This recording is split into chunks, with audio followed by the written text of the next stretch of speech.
Svi zajedno. Gospodo srpska, braćo i sestre u Hristu Bogu, evo zašto je teško biti Srbin. Evo šta je to srpski nacionalizam. To je ram u kome je ikona Hristova. To je dom u kome je Hristos domaćin. To je brak u kome je Hristos blagoslovitelj.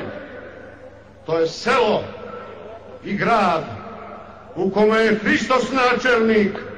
To je država u kojoj je Hristos car. To je umetnost u kojoj je Hristos čarobnost. To je škola u kojoj je Hristos učitelj. To je crkva u kojoj je Hristos prvosveštenik. Šta je to srpski nacionalizam? To je borba u kojoj je Hristos vojskovođa. To je stradanje u kome je Hristos glavni stradalnik. To je muka gdje se Hristos muči kroz nevinu decu. To je mrak u kome je Hristos jedina sveća. To je robovanje koje je izdržljivo samo sa Hristom.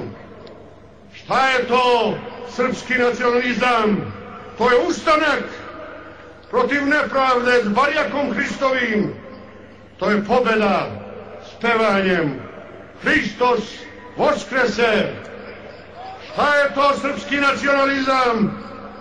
To je tkivo istorije srpskog naroda kome je osnova Hristos, a potka sveci i svetiteljke i junaci, mučenici Hristovi.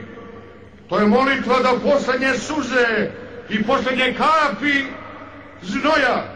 To je post dokle oči ne postanu 2 puta veće. To je žrtvovanje za Hrista svega imanja i sebe sama.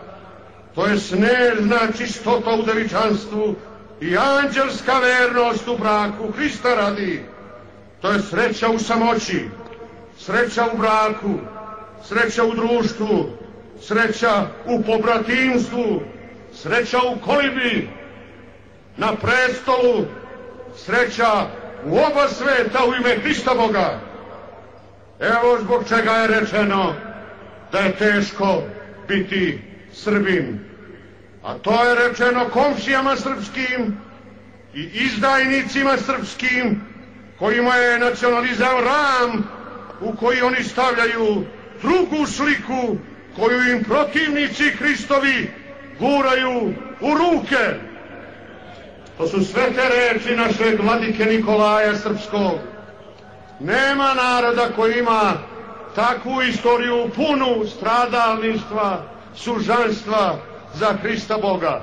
Jedino ruski naš, jedinoverni, bratski narod ima takvu istoriju, jermenski. U ovom savremenom stradanju suludi novi krstaši, novi inkvizitori kažnjavaju nas najstrašnijim srednjovekovnim mukama, sebi dragim mukama, a jedna od takvih je ona najgora za nas namenjena, ona gdje se lancima i sinđirima vezuje živi Hristoliki za već umrlog, mrtvog i hladnog, da dugu noć provede tako uvezan, tako naš svetosavski, hristoliki srpski narod bez pitanja vezuju za već umrlu nehrišćansku Evropu.